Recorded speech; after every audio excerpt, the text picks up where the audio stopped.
जय श्री कृष्ण। वसुदेवसुतं देवां कंसचाणूरमर्दनां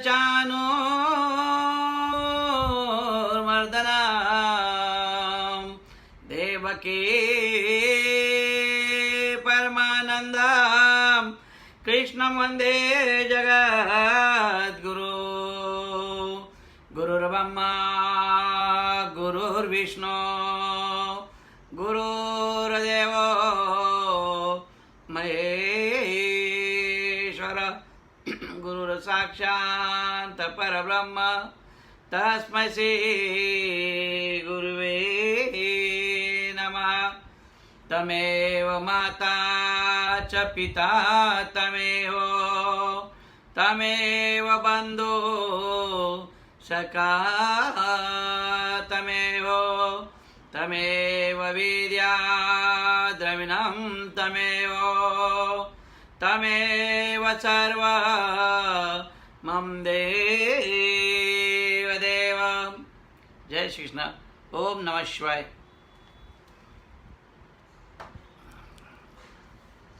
आज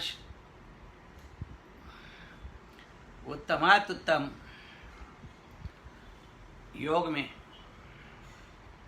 हम सभी लोग जो आनंद भगवान दे रहे हैं, उस आनंद का महात्म हम सुनने वाले हैं। भगवान शिव जी की असीम कृपा से आज इस पावन शिव महापुराण पूर्वार्ध एक सिंहावलोकन करने जा रहे हैं और भगवान शिव की कृपा से ये शिव पुराण आज से पठन होने वाला है। आप सब लोग इतना ध्यान रखिए कि ये शिव पुराण मतलब आपके जीवन के अंदर सबसे, यदि अगर कोई आपका कर्म हुआ होगा तो ये शिव पुराण आपके जीवन का सबसे बड़ा होगा। इसलिए जब जब मैं कहूँगा तब तब आप ओम नमः शिवाय ये जरूर बोलना है आपको। आपका 1 घंटे का कार्यक्रम पूर्ण होने तक आपका 108 ओम नमः शिवाय होना चाहिए। ये आपके मन में रखिए बात, क्योंकि ये लाइव जो है ये आपके जीवन में खूब ऐसा कर्म करने वाला है जहां परमात्मा आपके जीवन में खूब अच्छा कर्म करा के आपका मोक्ष पाने का ये जगह निर्माण हो रहा है। ये आप इतना विश्वास रखिए। और जब आखिरी में आरती होगी, आरती करने से पहले 2-3 मिनट का मैं समय रखूंगा। आप उस समय आरती को जला लेना ताकि आप भगवान के सामने आरती कर सके। और ये नित्य होगा ऐसा, इसलिए इस समय भगवान का ओम नमः शिवाय, ओम नमः शिवाय, ओम नमः शिवाय आरंभ करते हैं। भगवान गणपति दादा को प्रार्थना करते हैं कि आज से हम शिव महापुराण शुरू कर रहे हैं। इसे सबके घर में सुख शांति वैभव और ऐश्वर्य इच्छित मनोकामना इनकी सबकी पूरी करो भगवान। ये महापुराण सुनने वाले का मोक्ष करो भगवान। ये सारी विनंती के साथ आज हम इस महापुराण को शुरुआत कर रहे हैं और आप सब इसे ग्रहण कर रहे हैं। इसलिए भगवान से मैं प्रार्थना करता हूँ कि आपकी सबकी मनोकामना पूर्ण हो। ओम नमः शिवाय। ओम नमः शंभवाय च मयो भवाय च नमः। शं शंकराय च मयस्कराय च नमः शिवाय च शिवतराय च। भगवान कहते हैं कल्याण एवं सुख के मूल सूत्र भगवान सदाशिव को नमस्कार है। कल्याण का विस्तार करने वाले तथा सुख का विस्तार करने वाले भगवान शिव को नमस्कार है। मंगल स्वरूप और मंगलमय याद की सीमा भगवान शिव को नमस्कार है। शिव पुराणों में शिव महापुराण का अत्यंत महिमामय स्थान है। पुराणों के परिगणना में वेद तुल्य पवित्र और सभी लक्षणों से युक्त यह चौथा महापुराण है। इस ग्रंथ रत्न के आदि मध्य और अंत में सर्वत्र भूत भावन भगवान सदाशिव की महिमा का प्रतिपादन किया गया है। इस पुराण में परब्रह्म परमात्मा की सदाशिव रूप में उपासना का वर्णन है। भगवान सदाशिव की लीलाएं अनंत है। उनकी लीला कथाओं को तथा उनकी महिमा का वर्णन इसी उनकी लीला कथाओं का वर्णन महिमा का वर्णन ही इस ग्रंथ का मुख्य प्रतिपाद्य विषय है, जिसके सम्मुख अवगाहन से साधकों भक्तों को मन महादेव के पद पद्म पराग का भ्रमर बनकर मुक्ति मार्ग का पथित बन जाता है। और अब महात्म्य की शुरुआत होती है। ओम नमः शिवाय। एक बार श्री शैनक जी ने महाज्ञानी सूति जी से निवेदन किया, हे सूति जी, सदाचार भगवत की और विवेक की बुद्धि कैसी होती है तथा साधु पुरुष किस प्रकार अपने काम क्रोध लोभ और आदि मानसिक विकारों का निवारण करते हैं। आप हमें ऐसा कोई शाश्वत साधन बताइए जो कल्याणकारी एवं परम मंगलकारी हो, और वह साधन ऐसा हो जिसके अनुष्ठान से शीघ्र ही अंतकरण की विशेष शुद्धि हो जाए तथा निर्मल चित्त वाले पुरुषों को सदा के लिए शिवपदी प्राप्त हो जाए। सूत जी ने कहा, मुनि श्रेष्ठ, शौनक संपूर्ण शास्त्रों की सिद्धांत से समन्वित भक्ति आदि को बढ़ाने वाला तथा भगवान शिव को संतुष्ट करने वाला उत्तम शिव पुराण काल रूपी सर्प से प्राप्त महात्रास का भी विनाश करने वाला है। हे मुनि, पूर्व काल में शिवजी ने इसे कहा था। गुरुदेव व्यास जी ने सनत कुमार मुनि का उपदेश पाकर कलियुग के प्राणियों के कल्याण के लिए बड़े आदर से संक्षिप्त में इस पुराण को प्रतिपादन किया था। इसे भगवान शिव का वाग्मय स्वरूप समझना चाहिए तथा सब प्रकार के इसे सेवन करना चाहिए। ऐसा इस पठन पाठन और श्रवण से शिव भक्ति पाकर मनुष्य शीघ्र ही शिव पद को प्राप्त कर लेता है। इस शिव पुराण को सुनने से मनुष्य सब पापों से मुक्त हो जाता है तथा बड़े बड़े उत्कृष्ट भोगों का भोग करके अंत में शिवलोक प्राप्त कर लेते हैं। ओम नमः शिवाय। शिव पुराण का श्रवण और भगवान शंकर के नाम का संकीर्तन दोनों ही मनुष्यों को कल्प वृक्ष के समान सम्यक फल देने वाले हैं, इसमें कोई संदेह नहीं। ओम नमः शिवाय। पुराण श्रवण शंभोर्नाम रस कीर्तन तथा कल्पद्राम फल सम्यग मनुष्याना न संशया। ओम नमः शिवाय। भगवान कहते हैं, यह शिव पुराण 24,000 श्लोकों से युक्त है। इस 7 संहिताएं मनुष्य को चाहिए कि वह भक्ति, ज्ञान और वैराग्य से भली भांति संपन्न हो, बड़े आदर से इसका श्रवण करे। जिस घर में इस शिव पुराण की कथा होती है वह घर तीर्थ रूप है, उसमें निवास करने वाले पाप यह नष्ट कर देता है। ये ध्यान रखिए, ये विशेष बात है जो आप सभी लोग सुन लो कि इस कथा को जो घर में आप सुन रहे हैं वो तीर्थ रूप है और उसमें निवास करने वाले को पाप का नष्ट कर देता है। ये आप ध्यान करके सुनिए, आपके सभी के लिए ये बहुत महत्वपूर्ण बात है कि ये सारे दुखों का नाश करने वाला ये शिव पुराण है।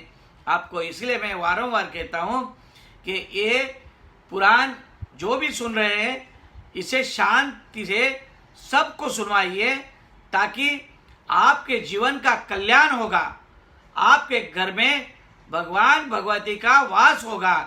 ये करने से आप सभी लोग अपने अपने घर को भगवान मंदिर का स्वरूप दे रहा है और भगवान आपको परलोक जाए तो पुण्यात्मक आत्मा बोल के ले जाएंगे, ऐसे भगवान ने कहा है। और ये साक्षी है भगवान कि इस प्रमाण से आज तक जिसने जिसने ये कर्म देखा है उसका कल्याण हुआ है, उसका मोक्ष हुआ है, उसके जीवन के अंदर कई सुख और आनंद मिला है।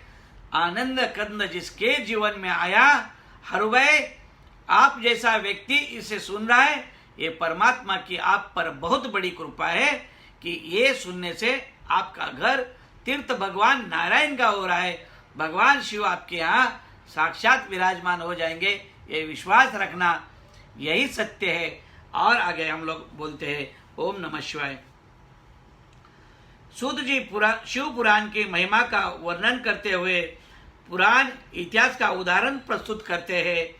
पहला उदाहरण देवराज नाम के एक ब्राह्मण का है जो वैश्यगामी एवं दुष्ट, तथा दूसरा उदाहरण चंचुला नाम की एक स्त्री एक बिंदुंग नाम के उसके पति का है। ये दोनों ही दुरात्मा और महापापी थे, परंतु शिव पुराण की कथा के श्रवण करने से, सुनने से, प्रभाव से इन सब का उद्धार हो जाता है और इन्हें शिव पद की प्राप्ति हो जाती है। ओम नमः शिवाय। आपकी भी प्राप्ति हो जाएगी। आप शेयर करना सीखिए। शिव पुराण के श्रवण की विधि। शौनक जी के पूछने पर सूत जी शिव पुराण के श्रवण की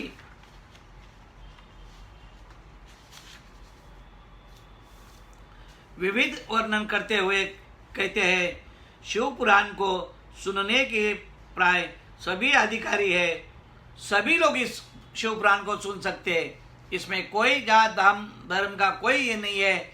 इसमें कहा ही है कि ये सभी धर्मियों के लिए है। शिव उपासक के अतिरिक्त गणेश भक्त, शाक्त, सूर्योपासक, वैष्णव और इसके साथ ही ब्राह्मण, क्षत्रिय, वैश्य, शूद्र, चारों वर्णों के स्त्री पुरुष एवं ब्रह्मचारी, गृहस्थ, वानप्रस्थ, सन्यासी, ये सभी सकाश भाव अथवा निष्काम भाव से कथा श्रवण कर सकते हैं। किंतु जो लोग विष्णु और शिव में भेद दृष्टि रखते हैं, शिव भक्ति से रहित है, पाखंडी, हिंसक तथा दुष्ट है, नास्तिक है, परस्त्री, पराया धन तथा देव संपत्ति के हरण के लिए लुब्ध रहते हैं, वे कथा श्रवण के अधिकारी नहीं होते हैं। ओम नमः शिवाय। ये ध्यान रखिए। श्रोता को चाहिए कि वह ब्रह्मचार्य का पालन करे, पृथ्वी पर सोए, सत्य बोले, जितेंद्रिय रहे तथा कथा की समाप्ति तक पतलक पर भोजन करे तथा लोभ एवं हिंसा आदि से रहित रहे, हो सके वो और काम, क्रोध, लोभ, मोह, मद, मास्तर, ईर्ष्या, राग, द्वेष, पाखंड एवं अहंकारी भी छोड़ दे। श्रोता को सदा विनयशील, सरलचित, पवित्र, दयालु, कम बोलने वाला तथा उदार मन वाला होना चाहिए। ओम नमः शिवाय। ये बहुत प्यारी बात है, ये आप ध्यान में रखिए।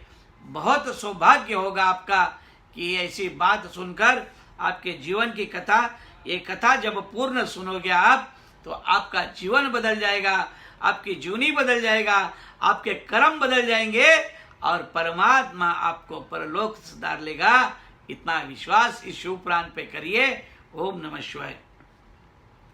कथावाचक के लिए संयमी शास्त्र शिव आराधना में तत्पर, दयालु, निर्लोभी, दक्ष, धैर्यशाली तथा वक्तृत्व शक्ति से संपन्न होना उत्तम माना गया है। व्यास के आसन पर बैठे हुआ कथावाचक ब्राह्मण जात का तथा समाप्त न हो जाए तब तक किसी को प्रणाम न करे। इस तरह विधि विधान का पालन करने पर श्री संपन्न शिव पुराण संपूर्ण फलों का देने वाला तथा भोग एवं मोक्ष का दाता है, ये समझ लीजिए। ओम नमः शिवाय। हे मुने, मैंने आपको शिव पुराण का यह महात्मा जो संपूर्ण अभिष्टकों को देने वाला है बता दिया। जो सदा भगवान विश्वनाथ का ध्यान करते हैं, जिनकी वाणी शिव के गुणों की स्तुति करती है और जिनके दोनों कान उनकी कथा सुनते हैं, इस जीव जगत में उन्हीं का जन्म लेना सफल है। वे निश्चय ही संसार सागर से भवसागर पार हो जाते हैं। ओम नमः शिवाय। ये बहुत बड़ी बात इस शिव पुराण में कही है। व्यास जी कहते हैं, जो धर्म का महान क्षेत्र है, जहाँ गंगा यमुना संगम हुआ है, जो ब्रह्मलोक का मार्ग है, उस परम पुण्यमय प्रयाग में महात्मा मुनियों का एक विशाल ज्ञान यज्ञ का आयोजन किया। उस ज्ञान यज्ञ का तथा मुनियों का दर्शन करने के लिए व्यास शिष्य महामुनि सूत जी वहाँ पधारे। वहाँ उपस्थिति महात्माओं की उन्हें उनकी विविधता स्तुति करके विनय पूर्वक उनसे निवेदन किया, हे सूत जी, इस समय हमें एक ही बात सुनने की इच्छा है। आपका अनुग्रह हो तो गोपनीय होने पर भी आप उस विषय का वर्णन करें। ओम नमः शिवाय। अब सुनिए कि क्या होने वाला है। अब आपको भगवान कैसी कैसी गोपनीय बात ओपन करने वाले हैं। अब ये आपको सुनने जैसी बात है। पूरा ध्यान आपका इसमें रखिए, कहीं भी मन को इधर उधर मत करिए। बहुत बड़ी बात होने जा रही है। ओम नमः शिवाय। घोर कलयुग आने पर मनुष्य पुण्य कर्म से दूर रहेंगे, दुराचार में फंसे जाएंगे, सबके सब सत्य भाषण से विन्मुख हो जाएंगे, दूसरों की निंदा में तत्पर होंगे, पराये धन को हड़प लेने की इच्छा करेंगे, उनका मन पराई स्त्री में आसक्त होगा तथा वे दूसरे प्राणियों की हिंसा किया करेंगे। वे अपने शरीर को ही आत्मा समझेंगे। वे मूढ़, नास्ती तथा पशु बुद्ध रखने वाले होंगे। माता पिता से विमुख होंगे तथा वे कामवश स्त्रियों की सेवा में लगे रहेंगे। वे अपनों को श्रेष्ठ कुल वाला मानकर चारों वर्णों से विपरीत व्यवहार करने वाले, सभी वर्णों के भ्रष्ट करने वाले होंगे। कलयुग की स्त्रियां प्राय सदाचार से भ्रष्ट होगी, पति का अपमान करने वाली होगी, सास ससुर से द्रोह करने वाली होगी, किसी को भय नहीं मानेगी। ओम नमः शिवाय। ये बात ध्यान में रखना। हे सुध जी, इस तरह जिनकी बुद्धि नष्ट हो गई है और जिन्होंने अपने धर्म का त्याग कर दिया है, ऐसे लोगों के लिए इहलोक और परलोक में उत्तम गति कैसी प्राप्त होगी। तो भगवान कहते हैं, इसी चिंता से हमारा मन सदा व्याकुल रहता है। सूत जी बोले, हे साधु महात्माओं, आप सबने तीनों लोगों का हित करने वाली अच्छी बात पूछी है। मैं इस विषय का वर्णन करता हूँ, आप लोग आदर पूर्वक सुने। ओम नमः शिवाय। आप भी आदर पूर्वक सुनिए। कल्याण प्राप्ति का उत्तम साधन शिव पुराण है, ये ध्यान रखिए। सबसे उत्तम जो शिव पुराण है वह वेद वेदांत का सार सर्वस्व है। तथा वक्ता और श्रोता का समस्त पापों से उद्धार करने वाला है, पर वह परलोक में परमार्थ वस्तुओं को देने वाला है। कली की कल्मश राशि का वह विनाश है। उसमें भगवान शिव के उत्तम यश का वर्णन है। हे ब्राह्मणों, हे धर्मार्थ अर्थ काम और मोक्ष, इन चारों पुरुषार्थों को देने वाले उस पुराण का प्रभाव विस्तारित को प्राप्त हो रहा है। ओम नमः शिवाय। ये ध्यान में रखिए, पुराण का प्रभाव विस्तार को प्राप्त हो रहा है। हे विप्रो, उस सर्वोत्तम शिव पुराण के अध्ययन एवं श्रवण करने से, श्रवण मात्रा से ही वे कलयुग के पाप सव जीव श्रेष्ठतम गति को प्राप्त हो सकते हैं। ये ध्यान रखिए, ये आप सुनने से आप पाप से मुक्त हो सकते हैं। ये सबसे बड़ी बात कही है। ओम नमः शिवाय। एक बार महर्षिगण परस्पर वाद विवाद में फंसे गए। तब वे सब के सब अपनी शंका के समाधान के लिए सृष्टिकर्ता ब्रह्मा जी के पास गए। मुनि गणों ने कहा, हे भगवान, परम साध्य क्या है और उसका परम साधन क्या है तथा उसका साधन कैसा होता है? ओम नमः शिवाय। सुन लीजिए, ब्रह्मा जी कहते हैं शिव पद की प्राप्ति ही साध्य है। क्या है? ब्रह्मा जी कहते हैं शिव पद की प्राप्ति ही साध्य है, उनकी सेवा ही साधन है तथा उनके प्रसाद से जो नित्य नैमित्तिक आदि फलों के प्रति निष्पृषता होता है वही साधक है। भगवान शंकर का श्रवण, कीर्तन और मनन ये तीनों महत्तर साधन कहा गया है। देखिए, भगवान शंकर का सुनना, उसका कीर्तन करना और उसका मनन करना, ये तीनों महातर साधन कहे गए हैं। ये तीनों वेद सम्मत है, इसलिए ओम नमः शिवाय कहिए। सूत जी कहते हैं, हे शौनक, जो श्रवण, कीर्तन और मनन करते हैं, इन तीनों की अनुष्ठान में समर्थन न हो, वह भगवान शंकर के लिंग या मूर्ति की स्थापना कर करके नित्य उसकी पूजा करके संसार सागर पार हो सकता है। ये भी आप ध्यान रखिए। ओम नमः शिवाय। ऋषिगणों के यह पूछने पर कि मूर्ति में ही सर्वत्र देवताओं की पूजा होती है, परंतु भगवान शिव की पूजा सब जगह मूर्ति में और लिंग में क्यों हो जाती है? ओम नमः शिवाय। ये बात आप सब बराबर ध्यान से सुनिए। सूत जी कहते हैं, एकमात्र भगवान शिव है, ब्रह्म रूप होने के कारण निराकार कहा गए। भगवान शिव जो है वो निराकार है। आप ध्यान रखिए, ये शिव पुराण आपको कहीं दूसरी जगह सुनने नहीं मिलेगा। ये आप नित्य सुनेंगे। ये पूरा 140 दिन चलने की कम से कम संभावना है और 6 बजे से 7 बजे तक 1 घंटा ही रोज चलेगा। आप यदि सुनेंगे तो आपके जीवन का उद्धार होगा। ये आप ध्यान रखिए कि इस शिव पुराण में जितनी बार ओम नमः शिवाय कहोगे, ये आपका बहुत बड़ा सौभाग्य होगा। ओम नमः शिवाय। सूत जी कहते हैं, एकमात्र भगवान शिव ही ब्रह्मरूप होने के कारण निराकार कहे गए हैं। रूपवान होने के कारण साकार भी है। निराकार होने के कारण ही उनकी पूजा का आधारभूत लिंग ही निराकार ही प्राप्त हुआ है, अर्थात शिवलिंग शिव के निराकार स्वरूप का प्रतीक है। क्या है? शिवलिंग निराकार स्वरूप का प्रतीक है। ये ध्यान रखिए। ओम नमः शिवाय। भगवान शिव के ज्योतिर्लिंग का प्रागट्य कैसा हुआ, अब ये आपको सुनना है। बड़े ध्यान से सुनिए, कहीं मत जाइए, कहीं कुछ मत करिए। इस पर पूरा भगवान ने कहा है, पूरा ध्यान लगा के सुनिए। एक समय शेषशाही भगवान विष्णु अपनी पराशक्ति तथा पार्षदों से घिरे हुए शयन कर रहे थे। उसी समय ब्रह्मवेत्ताओं में श्रेष्ठ ब्रह्मा जी वहां पधारे तथा विष्णु से वार्ता करते हुए वाद विवाद करने लगे। वाद विवाद इतना बढ़ गया कि उसने भयंकर युद्ध का रूप धारण कर लिया। उस भयंकर युद्ध को देख कर देवतागण भयभीत होकर भगवान शंकर के पास कैलाश पहुंचे और उन्होंने अवगत कराया। ओम नमः शिवाय।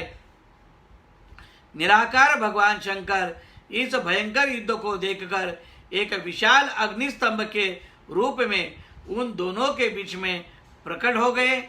देखो, ये बात यदि हमारे सारे भक्त अगर पुराने हैं तो ये बात आपको याद आती होगी। ये गुरुजी ने आपको पहले कहा था। सदाशिव और अंबिका के बीच में जब विष्णु और ब्रह्मा जी का विवाद हुआ, उस समय हमने ये बात कही थी। ओम नमः शिवाय। निराकार भगवान शंकर इस महायुद्ध को देखकर एक विशाल अग्निस्तंभ के रूप में उन दोनों के बीच में प्रकट हो गए। इस अद्भुत स्तंभ को देखकर ब्रह्मा विष्णु तथा अन्य सभी लोग आश्चर्यचकित हो गए। ब्रह्मा विष्णु दोनों ने इसकी ऊंचाई तथा जड़ की सीमा देखने का विचार किया। विष्णु शुक्र का रूप धारण करके इसकी जड़ की खोज में नीचे की ओर चले गए और इसी प्रकार ब्रह्मा भी हंस का रूप धारण कर उसका अंत खोजने के लिए ऊपर की ओर चल पड़े। पाताल लोगों को खोदकर बहुत दूर तक जाने पर ही विष्णु को उस अग्निस्तंभ का आधार नहीं मिला। वे थक कर हार कर रणभूमि में वापस आ गए और दूसरी ओर ब्रह्मा जी आकाश मार्ग जाते हुए मार्ग में एक भी अद्भुत केतकी केवड़े के पुष्पों को गिरते हुए देखा। उस केतकी पुष्पों ने ब्रह्मा जी से कहा, इस स्तंभ के आदि का कहीं पता नहीं, आप इसके देखने की आशा छोड़ दे। ब्रह्मा जी केतकी पुष्पों से निवेदित किया कि तुम मेरे साथ चलकर विष्णु के समक्ष यह कह देना कि मैंने इसे स्तंभ का अंत देख लिया है, मैं इसका साक्षी हूँ। आपत्काल में मिथ्या भाषण का दोष नहीं है। केतकी वैसे ही किया। ओम नमः शिवाय। भगवान शंकर तो अंतर्यामी थे ही, उन्होंने विष्णु की सत्य निष्ठा से प्रसन्न होकर देवताओं को समक्ष उन्हें अपनी समानता प्रदान की तथा ब्रह्मा से कहा, हे ब्रह्मा, तुमने असत्य का आश्रय लिया है, इसलिए संसार में तुम्हारा सत्कार नहीं होगा और तुम्हारे मंदिर नहीं बनेंगे तथा पूजनोत्सव आदि ही नहीं होंगे। इसलिए ब्रह्मा जी का कहीं भी मंदिर नहीं है। भारत में एक ही जगह पुष्कर में उनका एक मंदिर है, जो पुष्कर तालाब के पास है। ये आप ध्यान रखिए। ओम नमः शिवाय। भगवान शिव ने झूठी गवाह देने वाले कपटी केतकी से कहा, तुम दुष्ट हो, मेरी पूजा में उपस्थिति तुम्हारा फूल मुझे प्रिय नहीं होगा। तदनंतर भगवान शंकर ब्रह्मा विष्णु तथा केतकी पुष्प पर अनुग्रह करके सभी देवताओं से स्तुति होकर सभा में सुशीवित हुए। ओम नमः शिवाय। अब पंचाक्षर मंत्र की महिमा हम लोग सुन रहे हैं। आगे के अध्याय में भगवान सदाशिव ने प्रणव एवं पंचाक्षर मंत्र की उत्पत्ति और महिमा का वर्णन किया है। सबसे पहले भगवान शिव के मुख से ओमकार प्रकट हुआ। वह मंत्र शिव स्वरूप है। इसी प्रवन से पंचाक्षर मंत्र की उत्पत्ति हुई। प्रणव से युक्त पंचाक्षर मंत्र ओम नमः शिवाय। आप भी कहिए ओम नमः शिवाय। ये पंचाक्षर मंत्र ओम नमः शिवाय से संपूर्ण मनोरथ की सिद्धि होती है। इस मूल मंत्र से भोग और मोक्ष दोनों की प्राप्ति होती है। ओम नमः शिवाय। ये ध्यान रखिए कि यदि अगर जीवन के अंदर इस मूल मंत्र से भोग और मोक्ष दोनों की प्राप्ति होती है, तो आप इसे बड़े ध्यान से सुनिए। आपके आप्तजनों को ये सुनने के लिए रोज आप उनसे शेयर करिए। कहिए कि ये शिव पुराण आपको कहीं सुनने नहीं मिलेगा। जहां हमारे गुरुजी आपको सबको सुना रहे हैं, लाखों के तय से आपका यहाँ पर आना होना चाहिए। ओम नमः शिवाय। इसके अनंतर हमारे प्रयागराज से हमारे विजय भाई आए हैं। ओम नमः शिवाय। इसके अनंतर सूत जी शिवलिंग की स्थापना, उसके लक्षण और पूजा की विधि तथा शिवपद की प्राप्ति करने वाले सत्कर्मों का वर्णन करते हैं। आगे मोक्षदायक काशी आदि मुक्ति क्षेत्रों का वर्णन, विशेष काल में विभिन्न नदियों के जल में स्नान के उत्तम फल का निर्देश तथा तीर्थों में पाप से बचे रहने की चेतावनी भी दे दिया गई है। सदाचार, शौचाचार, स्नान, भस्म धारण, संध्यावदन, प्रणवर्जन, जप, गायत्री जप, दान, न्यायता, धनोपार्जन तथा अग्निहोत्र आदि की विधि एवं उसकी महिमा का वर्णन हुआ है। ओम नमः शिवाय। आप ध्यान रखिए। ओम नमः शिवाय। सुध जी कहते हैं कि मुमुक्षु व्यक्तियों को सदा ज्ञान का भी अभ्यास करना चाहिए। धर्म से अर्थ की प्राप्ति होती है, अर्थ से भोग सुलभ होता है और उस भोगों से वैराग्य की प्राप्ति होती है। धर्म पूर्वक उपार्जिता धन से जो भोग प्राप्त होता है उसे एक दिन अवश्य वैराग्य उदय होता है। धर्म के विपरीत अधर्म से उपार्जित धन द्वारा जो भोग प्राप्त होता है उसे भोगों की प्राप्ति आसक्ति उत्पन्न होती है। ईश्वर अर्पण बुद्धि से यज्ञ, दान आदि कर्म करके मनुष्य मोक्ष का फल का भागी होता है। ओम नमः शिवाय। इसे ध्यान रखिए कि आप यदि ईश्वर अर्पण बुद्धि से यज्ञ, दान आदि कर्म करने से मनुष्य का मोक्ष फल का भागी होता है। ओम नमः शिवाय। शिव सर्पाय का अंत फल, देखिए कितनी बड़ी बात है। भगवती उमा जगत की माता है और भगवान सदाशिव के जगत पिता जो इनकी सेवा करते हैं उस पुत्र पर इन दोनों माता पिता की कृपा नित्य अधिकाधिक बढ़ती रहती है। वे उसे अपना आंतरिक ऐश्वर्य प्रदान करते हैं। अतः आंतरिक आनंद की प्राप्ति के लिए शिवलिंग को माता पिता का स्वरूप मानकर उसकी पूजा करनी चाहिए। भक्ति पूर्वक की गई शिव पूजा मनुष्य को पूर्व जन्म से छुटकारा दिलाती है। शिव भक्तों की पूजा से भगवान शिव बहुत प्रसन्न होते हैं। शिव भक्त साक्षात शिव स्वरूप है, अतः उसकी सेवा में तत्पर रहना चाहिए। ओम नमः शिवाय। ये सारे लोग ध्यान में सुनिए। इसका इतना महत्व है कि आप सभी को इस ध्यान से सुनने से, आप मनन बराबर करने से, ओम नमः शिवाय कहने से आपके जीवन का इतना बड़ा भंडार बनने वाला है कि आपकी जीवनी बदल जाएगी, आपके सौभाग्य बदल जाएगा, आपका जीवन सौभाग्यशील और धैर्यशील पुण्यशील बन जाएगा। ओम नमः शिवाय। भगवान शिव को अपनी आत्मा मानकर उनकी पूजा करनी चाहिए। भगवान शिव की प्रदक्षिणा, नमस्कार और षोडशोपचार पूजन अत्यंत फलदायी होता है। इस पृथ्वी पर ऐसा कोई पाप नहीं है जो शिव प्रदक्षिणा नष्ट हो सके। इसलिए प्रदक्षिणा का आश्रय लेकर सभी पापों का नाश कर देना चाहिए। ओम नमः शिवाय। ओम नमः शिवाय। ओम नमः शिवाय। लिंगाचार्य का महात्म्य भी आया है। ओम नमः शिवाय। इसके अनंतर पार्थिव शिवलिंग के पूजन का महात्म्य, पार्थिव लिंग के निर्माण की विधि और वेद मात्रों से उसके पूजन की विस्तृति एवं संक्षिप्त विधि का वर्णन किया गया है। चारों वेदों में लिंगाचरण से बढ़कर कोई पुण्य नहीं है। फिर सुनिए, चारों वेदों में लिंगार्चन बढ़कर कोई पुण्य नहीं है। केवल शिवलिंग की पूजा होने पर समस्त चराचर जगत की पूजा होती है। ओम नमः शिवाय। ध्यान रखिए, रुद्राक्ष धारण से 1/4 विभूति, भस्म धारण से आधा, मंत्र जप से 3/4 और पूजा से पूर्ण फल प्राप्त होता है। ओम नमः शिवाय। ये ध्यान रखिए।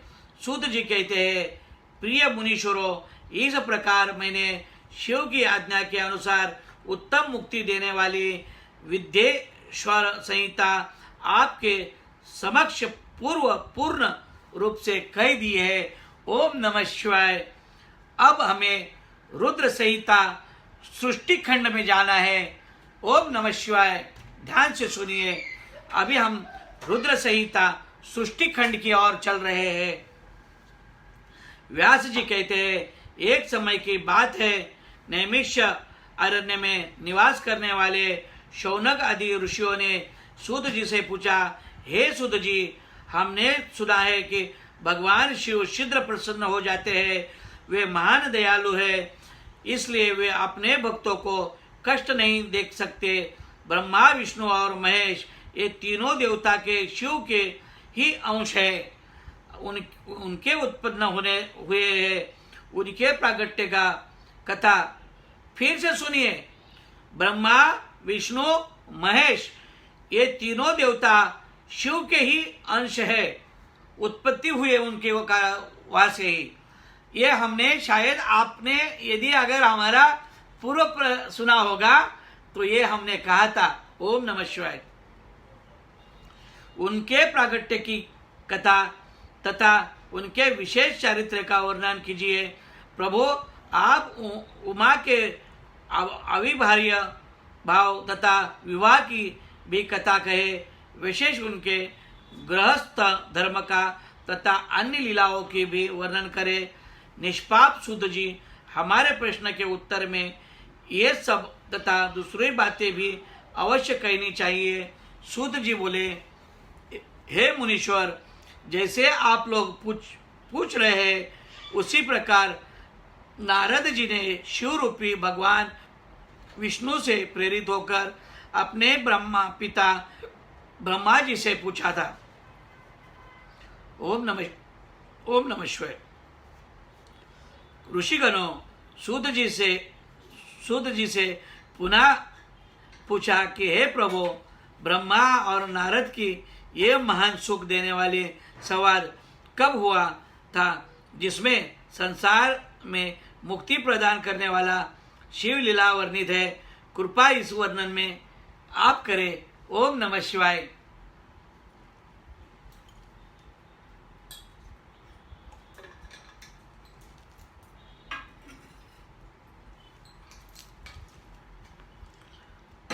ओम नमः शिवाय। नारद मोह की कथा। अब उसमें कहा है, ऋषिगणों सूत जी से पूछा, हे प्रभु, ब्रह्मा और नारद का ये महान सुख देने वाला संवाद कब हुआ था, जिसके संसार में मुक्ति प्रदान करने वाले शिव लीला वर्णित है। कृपा करके इसका वर्णन भी हमें वर्णन कीजिए। ओम नमः शिवाय। बहुत बड़ी बात है, आप इसको ध्यान से सुनिए। ओम नमः शिवाय। नारद मोह की कथा सुनिए। अब ये नारद मोह की कथा हम बोल रहे हैं। सूत जी बोले, एक समय की बात है, नारद जी ने तपस्याओं के लिए मन में विचार किया तथा हिमालय की एक सुंदर गुफा में तपस्या में स्थित हो गए। उसी समय उनकी तपस्या देखकर देवराज इंद्र संतप्त होने लगे और उन्होंने कामदेव से वहां जाकर नारद जी की तपस्याओं का भंग करने का आदेश दिया। कामदेव ने अपनी संपूर्ण कलाओं से उनकी तपस्या में विघ्न डालने का प्रयत्न किया, परंतु वे सफल नहीं हुए। महादेव जी के अनुग्रह से देव का गर्व चूर हो गया। वास्तव में महादेव जी का कृपा से ही नारद मुनि पर कामदेव का कोई प्रभाव नहीं पड़ा। ओम नमः शिवाय। आपका भी इसी तरह से होगा। ओम नमः शिवाय। ध्यान रखिए, पहले उसी आश्रम में भगवान शिव ने उत्तम तपस्या की थी और वहां उनके कामदेव को भस्म कर डाला था। उस समय रति की प्रार्थना एवं देवताओं की याचना करने पर भगवान शंकर ने कुछ समय व्यतीत होने के बाद कामदेव को जीवित होने का वरदान दिया था। ओम नमः शिवाय। कितनी बड़ी बात है। नारद जी को यह गर्व हो गया कि कामदेव पर मेरी विजय हुई। भगवान शिव की माया से मोहित होने के कारण उन्हें यथार्थ बात का ज्ञान नहीं रहा। वे तत्काल कैलाश पर्वत पर गए वह रुद्र देवताओं को उन्होंने कामदेव पर अपनी विजय का वृत्तांत सुनाया। यह सब सुनकर भगवान शंकर ने नारद जी की प्रशंसा करते हुए भगवान विष्णु के सामने इसकी चर्चा कदापि न करने की बात कही। परंतु नारद जी के चित्त में मद का अंकुर जम गया था, इसलिए नारद जी ने वहां से विष्णु लोक जाकर भगवान विष्णु से अपना सारा वृत्तांत अभिमान के साथ कह सुनाया। नारद मुनि का अहंकार युक्त वचन सुनकर भगवान विष्णु ने यथार्थ बातें पूर्ण रूप से जान ली। नारद जी की प्रशंसा करते हुए भगवान विष्णु ने कहा, आप तो नैष्ठिक ब्रह्मचारी है तथा सदा ज्ञान वैराग्य से युक्त रहते हैं, फिर आप में काम विकार कैसे आ सकता है। विष्णु जी की बात सुनकर नारद जी प्रसन्न होकर वहां से चले गए। ओम नमः शिवाय। कितनी बड़ी बात है, भगवान ने वहाँ उनका अहंकार को भी एक या चूर किया। ये बात सुनकर कितनी बड़ी बात लगती है। आप जितनी बार ओम नमः शिवाय कहेंगे आपका भगवान सार्थक जीवन करेगा, ये ध्यान रखिए। ओम नमः शिवाय, ओम नमः शिवाय। नारद जी के आगे जाने पर मार्ग में श्री हरि ने एक सुंदर नगर की रचना की, जो अत्यंत मनोहर एवं वैकुंठ से अधिक रमणीय था, जिसमें शील निधि नाम के एक राज की देव कन्या के नाम समान सुंदरी कन्या थी। नारद मुनि ने उस नगर को देखकर मोहित हो गए और शील निधि के द्वार पर गए। महाराज शील निधि ने श्रीमंत नामक अपनी सुंदरी कन्या को वहां बुलाकर नारद जी के चरणों में प्रणाम करवाया और निवेदन किया, ये मेरी पुत्री है, अपने विवाह के निमित्त स्वयंवर में जाने वाली है। महर्षि, आप इसका भाग्य बताइए। नारद जी उस कन्या के शुभ लक्षणों को देखकर अत्यधिक प्रभावित हुए तथा कन्या के पिता राजा से उसके सुख सौभाग्य तथा गुणों के विशेष सराहना करते हुए वहां से विदा हो गए। ओम नमः शिवाय, ओम नमः शिवाय।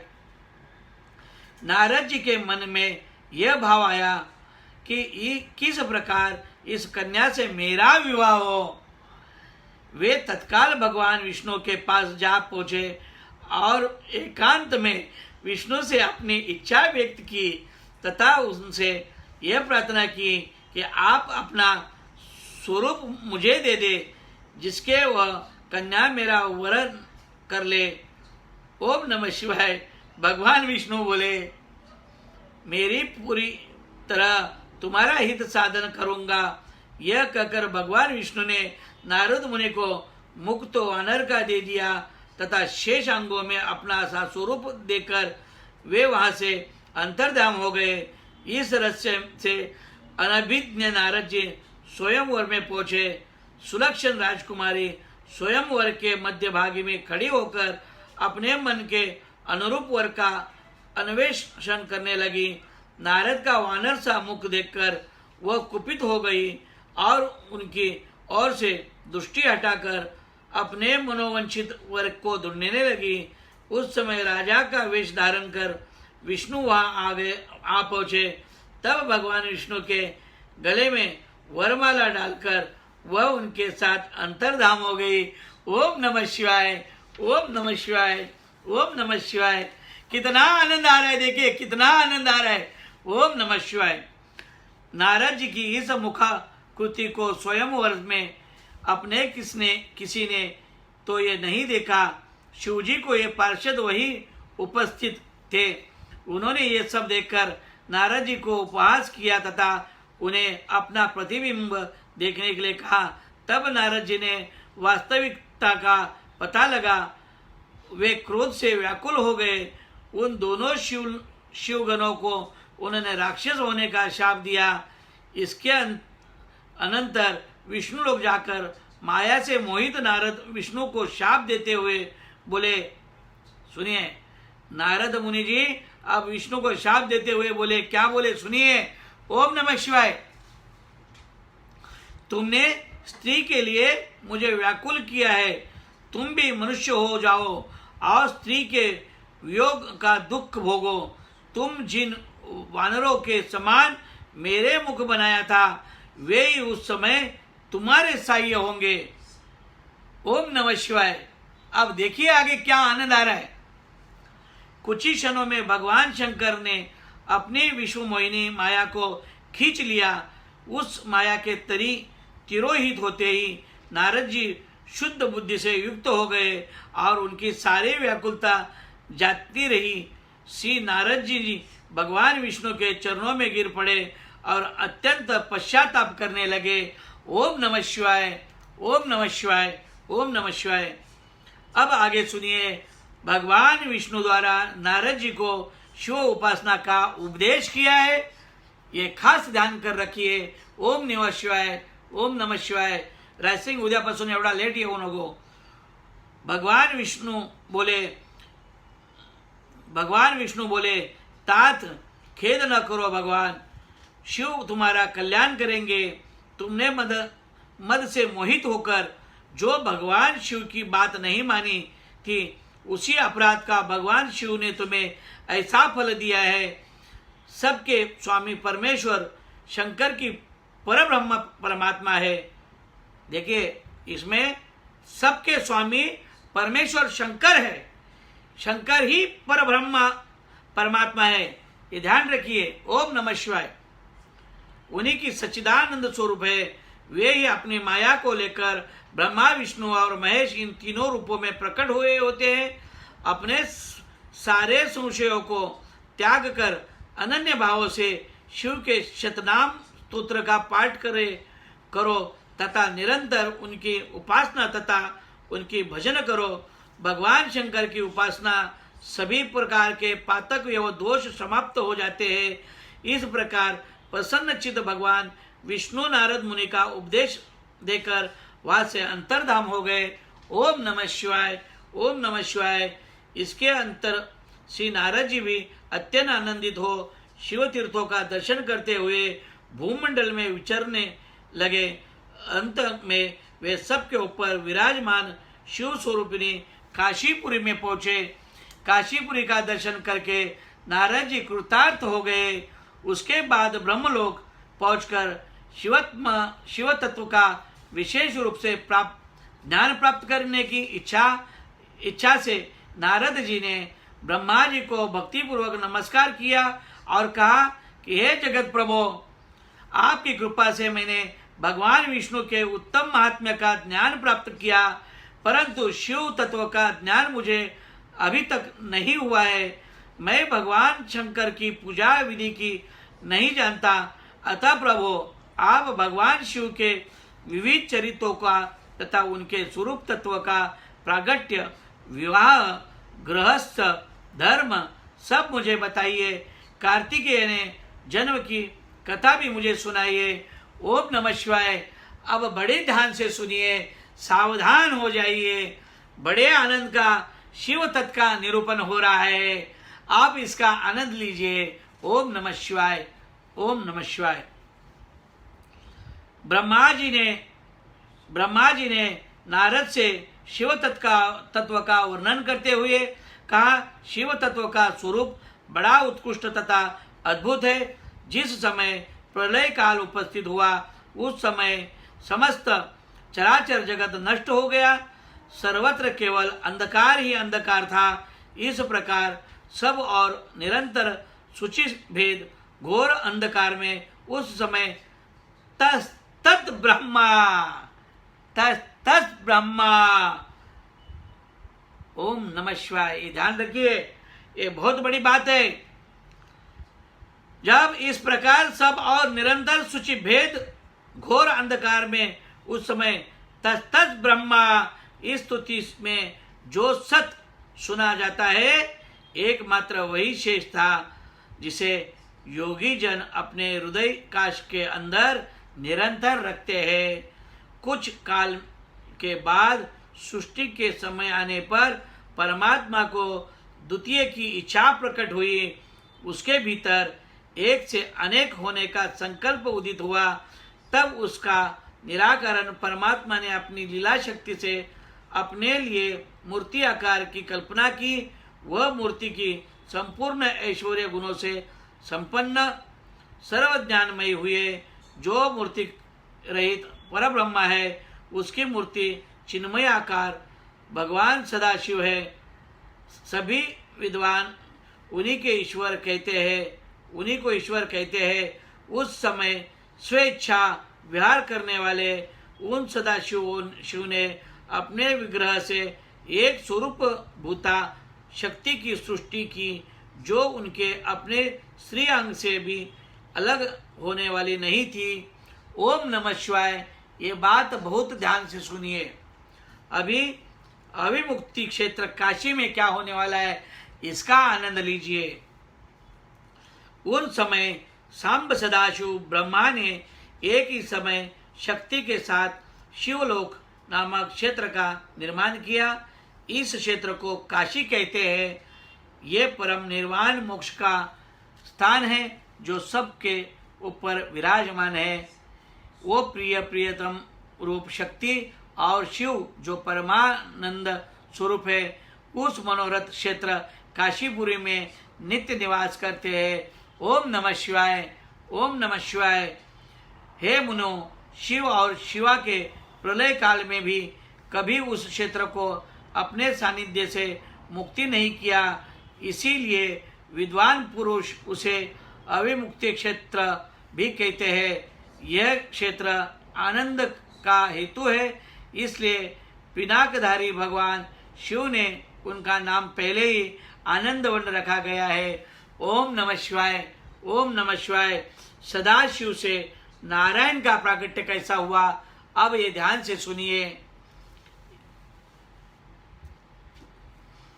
हे देव ऋषि, एक समय उस आनंद वन में रमन करते हुए शिव और शिव के मन में यह इच्छा हुई कि किसी दूसरे पुरुष की सृष्टि करनी चाहिए, जिस पर सृष्टि संचालन का महान भार रखकर हम दोनों केवल काशी में रहकर इच्छानुसार विचारण करें। वही पुरुष हमारे अनुग्रह से सदा सबकी सृष्टि करे, वही पालन करे और अंत में वही सबका संहार भी करे। ओम नमः शिवाय। ये बड़ी बात है, ध्यान रखिए। ऐसा निश्चय करके शक्ति सहित सर्वव्यापी परमेश्वर शिव ने अपने वाम भाग के 10वें अंग पर अमृत मल दिया। वहाँ उसी समय एक पुरुष प्रकट हुआ जो तीनों लोकों में सबसे अधिक सुंदर और शांत था। उसकी कांति इंद्रनील मणि की समान श्याम थी। उसके सी अंगों पर स्वर्ण सदृश कांति वाले 2 रेशमी पीताम्बर शोभा दे रहे थे। शिवजी ने विष्णु नाम से उसे विख्यात किया था। अपने शाश्वत मार्ग से उन्हें वेदों का ज्ञान प्रदान किया। इसके अनंतर भगवान विष्णु ने दीर्घ काल तक तपस्या की। तपस्या के परिश्रम से विष्णु के अंग से अनेक प्रकार की जलधाराएं निकलने लगी। नार अर्थात जल में शयन करने के कारण ही उनका नारायण नाम हुआ। यह श्रुति सन्मत नाम प्रसिद्ध हुआ। यह श्रुति सन्मत नाम प्रसिद्ध हुआ, इसलिए भगवान नारायण उनका नाम हुआ। ओम नमः शिवाय। अब सदाशिव के दक्षिणांग से ब्रह्मा का प्रादुर्भाव हुआ, यानी ब्रह्मा की उत्पत्ति अब हो रही है, सावधान होइए। ओम नमः शिवाय। ब्रह्मा जी कहते हैं, हे देव ऋषि, जब नारायण देव जल में शयन करने लगे, उस समय उनकी नाभि से भगवान शंकर की इच्छा से सहसा एक विशाल तथा उत्तम कमल प्रकट हुआ, जो बहुत बड़ा। तत्पश्चात परमेश्वर सांब सदाशिव ने पूर्ववत परम प्रयत्न करके मुझे अपने दाहिने अंग से उत्पन्न किया तथा मुझे तुरंत ही अपने माया से मोहित करके नारायण देव की नाभि कमल में डाल दिया और लीला पूर्वक मुझे वहाँ से प्रकट किया। इस प्रकार उस कमल से पुत्र के रूप में मुझे हिरण्यगर्भ का जन्म हुआ। मेरे 4 मुख हुए और शरीर का कांति हुई। ओम नमः शिवाय। या भगवान ब्रह्मा जी का जन्म हुआ। ओम नमः शिवाय। हे मुनि, उस समय भगवान शिव की इच्छा से परम मंगलमय तथा उत्तम आकाशवाणी प्रकट हुई। उस वाणी में कहा, तप करो। उस आकाशवाणी को सुनकर अपने जन्मदाता पिता के दर्शन करने के लिए उस समय पुनः 12 वर्ष के मैंने घोर तपस्या की। तब मुझ पर अनुग्रह करने के लिए ही 4 भुजाओं और सुंदर नेत्रों से सुशोभित भगवान विष्णु वहाँ सहसा प्रकट हो गए। तदनंतर अपनी श्रेष्ठताओं को लेकर हम दोनों में विवाद होने लगा। इसे शांति करने के लिए हम दोनों को सामने एक लिंग प्रकट हुआ। मैं और विष्णु दोनों उन ज्योतिर्मय शिव को प्रमाण कर बार बार कहने लगे, हे महाप्रभु, हमें आपके स्वरूप को नहीं जानते। आप जो है वही है। हमको आपको हमारा नमस्कार है। आपको शीघ्र ही हमें अपने स्वरूप का दर्शन कराए। ओम नमः शिवाय। ओम नमः शिवाय। ओम नमः शिवाय। अब हम अगला भाग हम कल के इसमें कहेंगे और आज अब आरती लेंगे। ओम नमः शिवाय। ओम नमः शिवाय।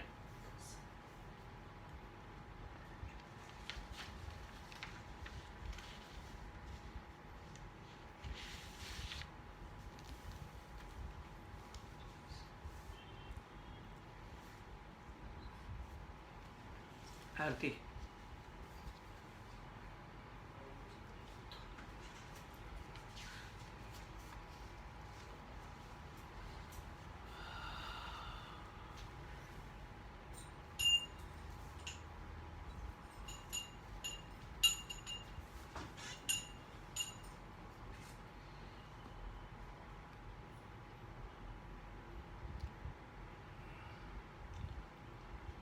ओम नमः शिवाय। लवथवते विक्राळ ब्रह्मांडी माळा, विषे कंठ काळा त्रिनेत्रे ज्वाळा, लावण्य सुंदर मस्तकी बाळा, तेतून या जळ निर्मळ वाहे जोजुळा। जय देव जय श्री शंकरा हो स्वामी शंकरा। आरती ओ वाळू भावारती ओ वाळू तुझ गुरगौरा। देव जय देव कर्पूर बोळा नैने नैने विशाळा, अर्धांगी पार्वती सुमनांच्या माळा, विभूतीचे उधळण चितकंठ निळा, ऐसा शंकर शोभे उम्मा वेलाळा। देव जय श्री शंकरा हो स्वामी शंकरा। आरती ओ वाळू भावारती ओ वाळू गौपुर गौरा। जय देव जय देव। देवी दत्त सागर मंथन प्रय केले, त्या माझे अवचित हळहळ उठिले, हेतू आसुरपण प्राशान केले, नीळकंठ नाम प्रसिद्ध झाले। देव जय श्री शंकरा हो स्वामी शंकरा। आरती ओ वाळू भावारती ओ वाळू तुळजापूर गौरा। जय देव जय देव। व्याघ्रांबर परिवार सुंदर मदनारी, पंचान मोनोन मंजन सत्कारी, कोटीचे बीज वाचे उच्चारी, रघोटी नाम दासा अंतरे। जय देव जय श्री शंकरा हो स्वामी शंकरा। आरती ओ वाळू भावारती ओ वाळू तुळजापूर गौरा। जय देव। जय कान्हा कान्हा प्रभु नटवर नंदलाला, मेटे मोरले वाला, मेटे मोरले वाला, गोपीना प्यारा। ओम जय कान्हा कान्हा, कामन गारा कामन बहु केदा, प्रभु कामन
गावे ओम जय कान्हा कान्हा जय कान्हा कान्हा प्रभो नटवर नंद आला मेटे मोर वाला मेटे मोर वाला गोपेना प्यारा ओम जय कान्हा कान्हा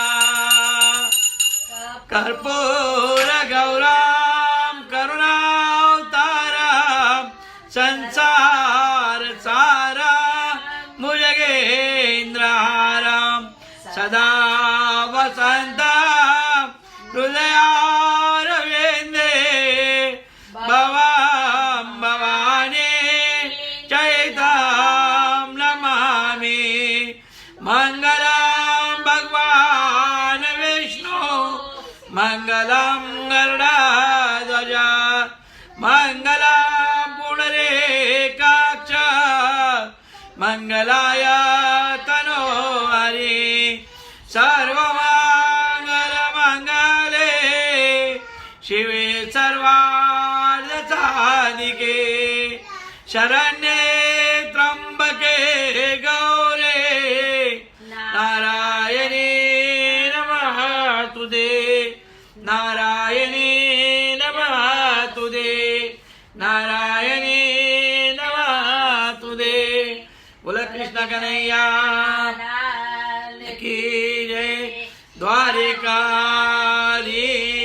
की जय मार्तंडेश्वर भगवान की जय सूर्य भगवान की जय मोर मुगड़वंशी वाले की जय नमः पार्वती पदे शिवार महादेव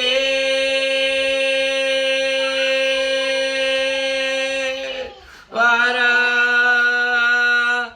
सतगुरु